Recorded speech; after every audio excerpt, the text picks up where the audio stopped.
Tengan muy buenas tardes. Este día vamos a hablar sobre un tema que es el realismo jurídico y sus clases. Primeramente vamos a decir qué pensamos cuando hablamos de realismo jurídico.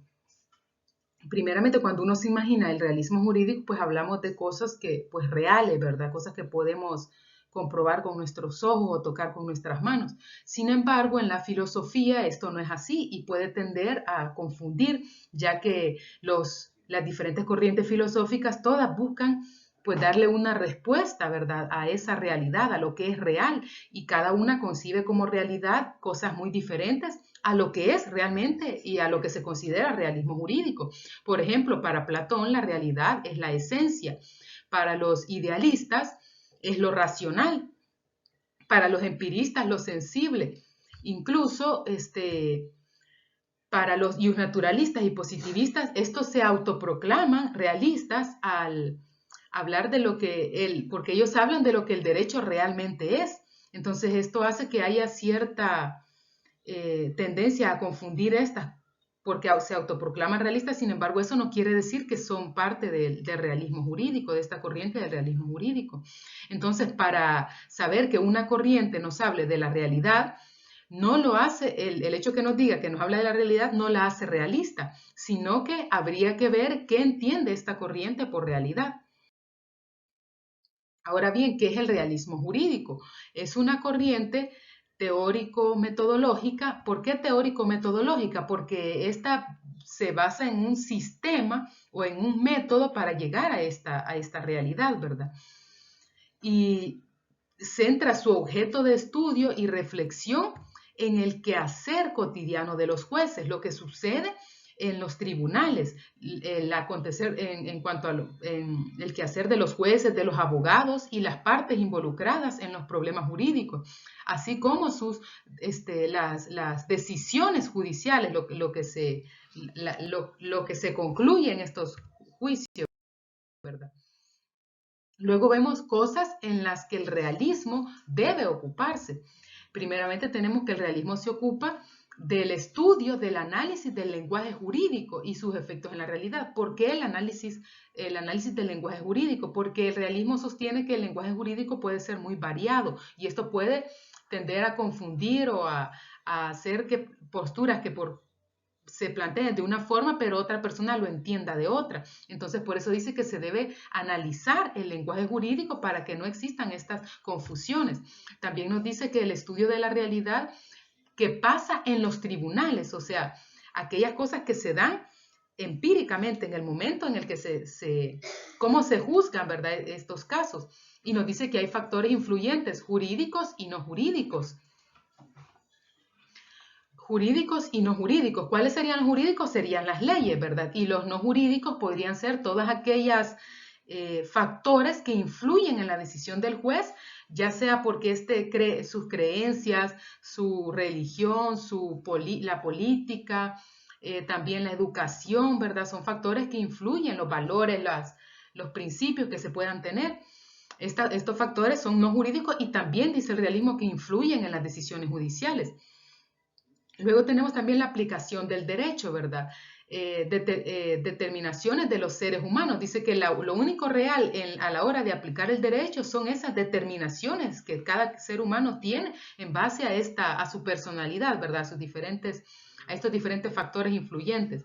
Entonces, concluye en que no puede haber una respuesta correcta, sino que son muchas, a diferencia de otras ramas de otras ideologías filosóficas. Esta nos dice que pueden haber muchas respuestas correctas dependiendo de la sociedad, o del tribunal o el juez, ¿verdad? De quién está juzgando. De igual forma nos dice que no es lo mismo una resolución de un juez cristiano y la de un ateo. Para esto vamos a plantear un pequeño ejemplo en el caso de una persona que ayuda a otra a quitarse la vida, ¿verdad? No será la misma sentencia de una persona que esté totalmente de acuerdo con la eutanasia y que lo vea de una forma piadosa, de ayudar a alguien a quitarse la vida porque esta persona está en sufrimiento, por ejemplo, un cáncer, y más si es un familiar. Entonces, estos factores para este juez pueden ser atenuantes de su sentencia. Sin embargo, otra persona, por ejemplo, alguien que sea creyente y que considere esto un pecado, podría ser más severo a la hora de imponer una sentencia por estas mismas creencias y valores que éste tiene.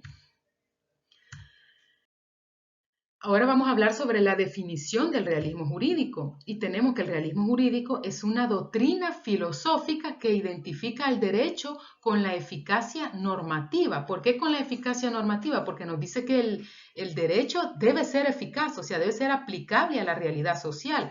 También nos dice con la fuerza estatal o con la probabilidad asociada a las decisiones judiciales. Para los realistas jurídicos, el derecho no está formado por enunciados con contenido ideal, como pensarían los positivistas, acerca de lo que es obligatorio, sino por las reglas realmente observadas, o sea, lo que pasa en la práctica, por la sociedad, nos dice, o impuestas por la autoridad estatal.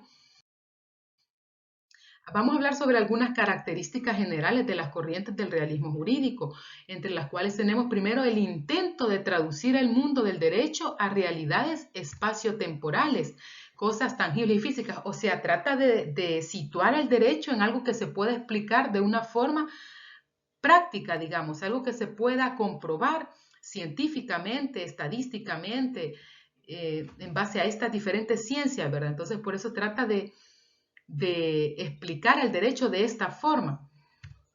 Espaciotemporales dice porque se enfoca en el espacio y en el tiempo, o sea, en un lugar determinado y en la historia, por ejemplo, en un tiempo determinado. También nos dice que es antimetafísico. ¿Por qué es antimetafísico?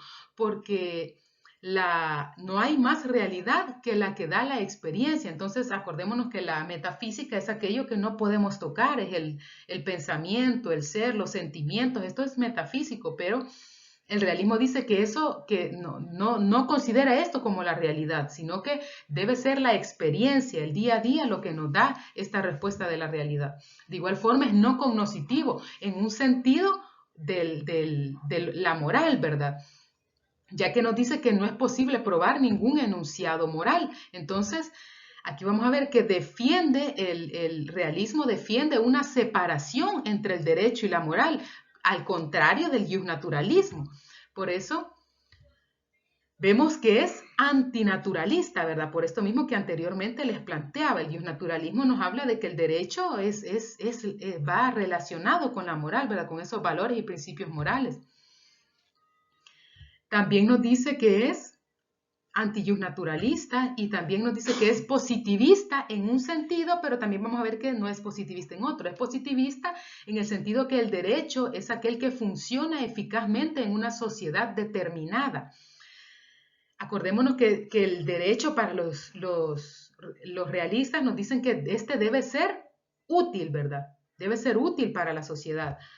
Sin embargo, nos dice que es no positivista porque no ve como derecho al impuesto por la autoridad del Estado. Entonces, recordemos que el positivismo ve que el derecho es aquel que impone la autoridad del Estado. Sin embargo, estos dicen que no, porque el Estado lo que impone son una serie de normas, de reglas, pero estos son un deber ser.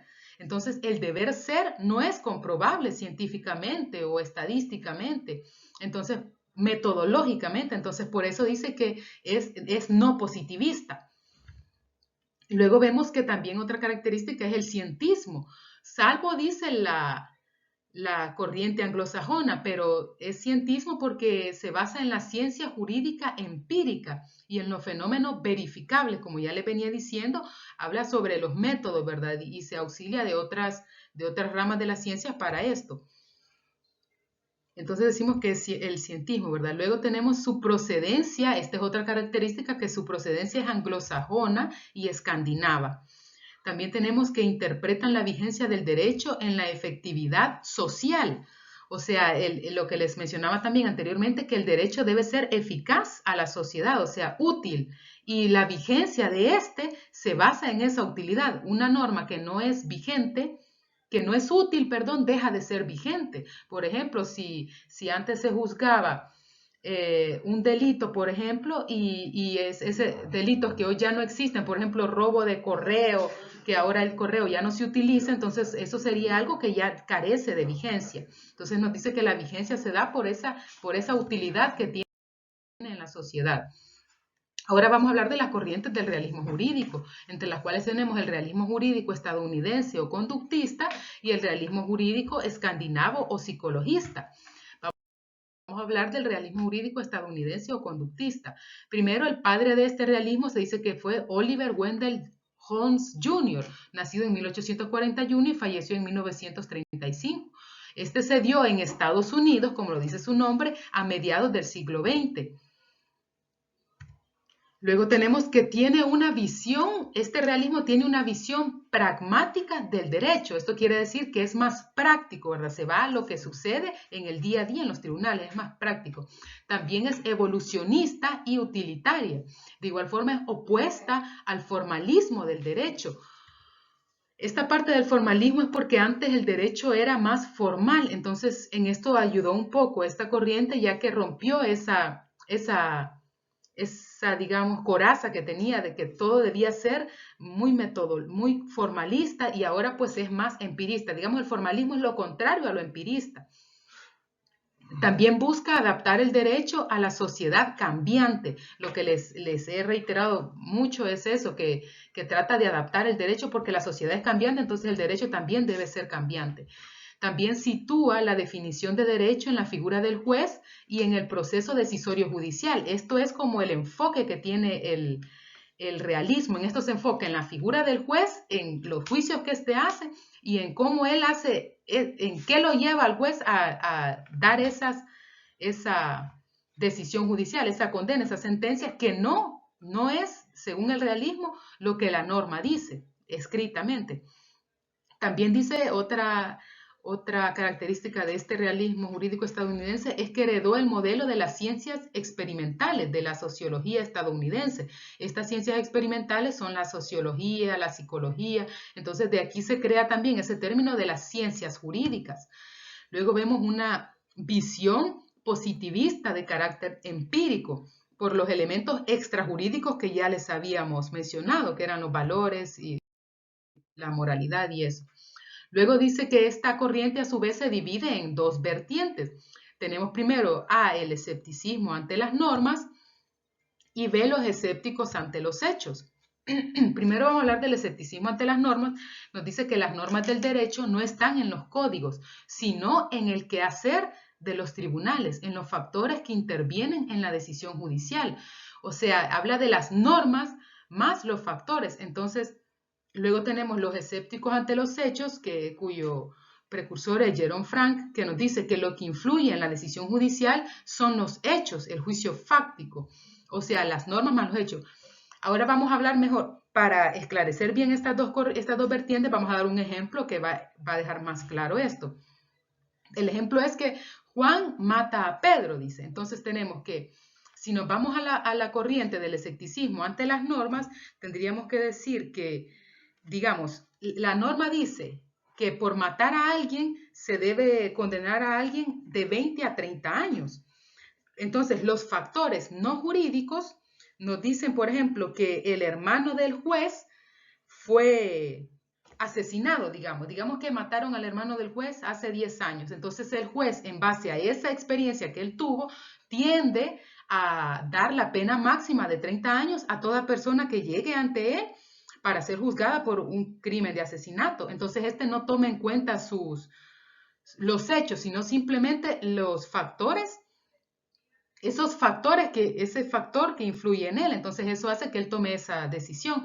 En cambio, los escépticos ante los hechos tendríamos el mismo caso, pero en este caso el juez valora los hechos, valora que Juan, por ejemplo, andaba en estado de ebriedad como un atenuante, o que Pedro lo provocó, o que Pedro también andaba armado, fue en defensa propia. Entonces, esa valoración de los hechos es esta segunda corriente.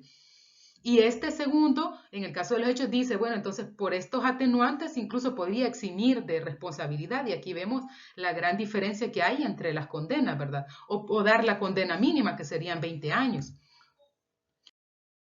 Ahora vamos a hablar de las características del movimiento realista norteamericano. La primera es la concepción del derecho como una realidad en movimiento, lo que ya les había dicho, que el derecho debe estarse renovando con la sociedad. Luego tenemos que es como un medio para el logro de determinados fines sociales y como no un fin en sí mismo, o sea que El derecho, en este caso, dice el realismo, que debe servir para mejorar la sociedad, ¿verdad? Para que crezca la economía, para que no haya tanta delincuencia. Luego nos dice la necesidad de reexaminar la realidad jurídica para acomodarla a las realidades sociales, parecido a lo que ya les había dicho también, o sea que debe estarse examinando constantemente. Luego nos habla de la separación metodológica entre ser y deber ser a los efectos de la investigación jurídica.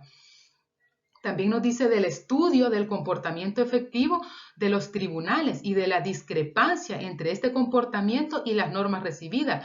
Recordemos que el realismo dice que las normas recibidas, o sea, lo que está escrito en la ley, esto no es lo que el derecho, esto no es el derecho, sino las decisiones que el juez tiene, que sí influyen en algún punto, sí, pero que esto no es al final lo que determina la decisión del juez. Por eso dice, las cuales nunca son el verdadero fundamento de las decisiones judiciales. Y por último tenemos la creación judicial del derecho. Finalmente tenemos los principales aportes, que sería primero la falsedad de la idea de una total autonomía del derecho. Luego tendríamos la indeterminación de las normas jurídicas, estos serían los principales aportes.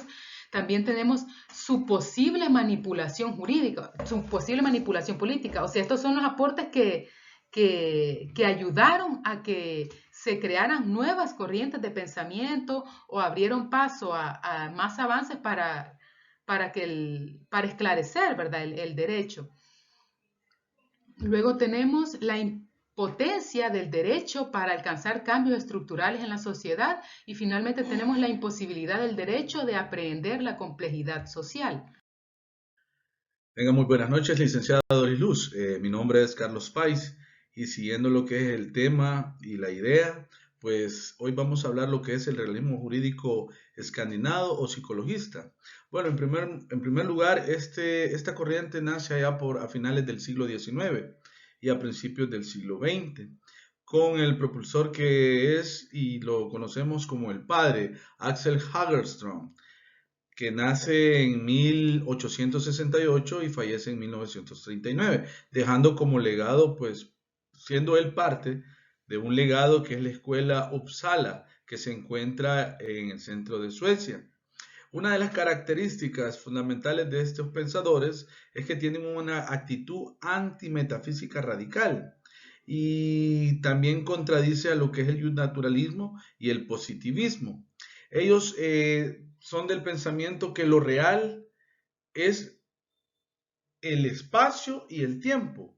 Es aquello que ocupa en el tiempo un espacio en cierto y momento determinado.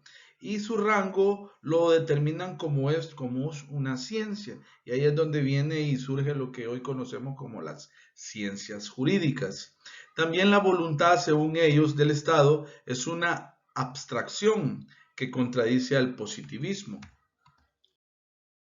La diferencia que pudimos encontrar con el realismo norteamericano es que el realismo norteamericano es pragmático, va más allá a la práctica, que es todo lo contrario con el escandinavo, que él se basa con lo teórico. Y es que ellos plantean los problemas fundamentales a otro nivel que la corriente homóloga americana lo hace. Y encontramos lo que es el concepto. Este considera el derecho como un fenómeno psicológico basado en la creencia de una comunidad en que existe deberes, derechos subjetivos y un conjunto de normas que están en la base de modelos ideales de comportamiento. También podemos hablar un poco para precisar lo antes dicho, el derecho al que hacen referencia los realistas escandinavos. No es el positivismo, sino que el derecho vigente, es decir, a lo que la teoría alemana del siglo XIX había llamado el Gelten, lo leo porque cuesta pronunciarlo, el Geltenrecht, que puede traducirse como derecho válido o vigente, que refiere al derecho que es aceptado para su aplicación tanto para los jueces como los particulares. También podemos encontrar otras consideraciones, como lo es que el derecho vigente, lo que acabamos de decir, el que es aceptado para su aplicación según esta corriente. También, como otra consideración, podemos mencionar cuándo y por qué determinadas normas sociales son consideradas válidas. También esta corriente no se basa o no toma en cuenta lo que es la moral, todo lo contrario, como lo hemos estado mencionando y como la compañera Wendy ya lo había dicho anteriormente. Ellos van más allá, se basan más profundamente en lo que es la psicología. También podemos mencionar lo que es que mueve a los jueces a convertir en obligaciones estas normas sociales. Otra consideración es construir una teoría del derecho en base a hechos, no como el naturalismo nos lo dice, ¿verdad? Que vemos el comportamiento, el ser, la esencia, sino que ellos construyen esa teoría en base a reacciones que el ser humano toma el día a día y en base a hipótesis o conclusiones científicas. ¿Qué son las normas jurídicas según algunos autores? Bueno, tenemos a lo que es a Alf Rose, tenemos a Oliver Crono y a Vioro Taranzo. ¿Qué nos dice lo que es el señor Rose? Según las normas jurídicas él. Bueno, él dice que son expresiones lingüísticas, directivas cuya función es ejercer influencias socialmente obligatorias. También lo que es el pensador Oliver Crona, que dice que las normas jurídicas son imperativos, independientes, sugerentes que influyen en la conducta de un cierto grupo. Y Villoro Toronzo dice que las normas jurídicas son instrumentos de manipulación que usan la fuerza, interiorización de la obediencia. Entonces, ¿qué nos está diciendo Villoro Toranzo, perdón. De que estas normas jurídicas solo son un medio para poder manipular el comportamiento de los seres humanos de cierta comunidad que se ha estudiado en bases ¿cómo se llama? A lo que es una lectura, un estudio a cierto grupo de personas y que el resultado es, el objetivo es el resultado del comportamiento según la manipulación de estas normas jurídicas. También podemos encontrar lo que son las críticas al realismo jurídico, donde en lo personal yo estoy muy de acuerdo y estoy muy en contra de esta corriente. No, con esto quiero decir de que no salió algo bueno de lo que son estas corrientes norteamericana y europea, sino que al contrario, o sea, dejan un pequeñísimo legado en lo personal, como lo digo, pero realmente siento y pienso y estoy seguro que están muy fuera de la realidad. Imagínense que una de las críticas al realismo jurídico es que su enfoque no fue suficiente para descubrir detrás de la norma y la praxis jurídica los intereses reales de las clases sociales. Y estoy totalmente de acuerdo. También una de las otras críticas a esta corriente es que esta corriente fue incapaz de desentrañar la dialéctica de la base real del orden jurídico. Y por último, una de las críticas que encontramos en lo estudiado es que basar la ideología jurídica en los casos juzgados es muy incierto. Como lo dije y lo mencioné en un principio, de que yo realmente estoy muy de acuerdo con esa crítica, no, y creo yo que saldrían muchas más críticas, ya que esta corriente realmente en lo personal no tuvo mucho auge. Obviamente se tomó en cuenta y algunas consideraciones se han llegado hasta el momento. Hubieron algunos cambios, pero no realmente tenemos un derecho ahora o una norma jurídica basada en esta corriente. Realmente yo, por lo menos en lo personal, me quedo con lo que es el justnaturalismo. Bueno, nuestro tema hasta aquí y muchas gracias.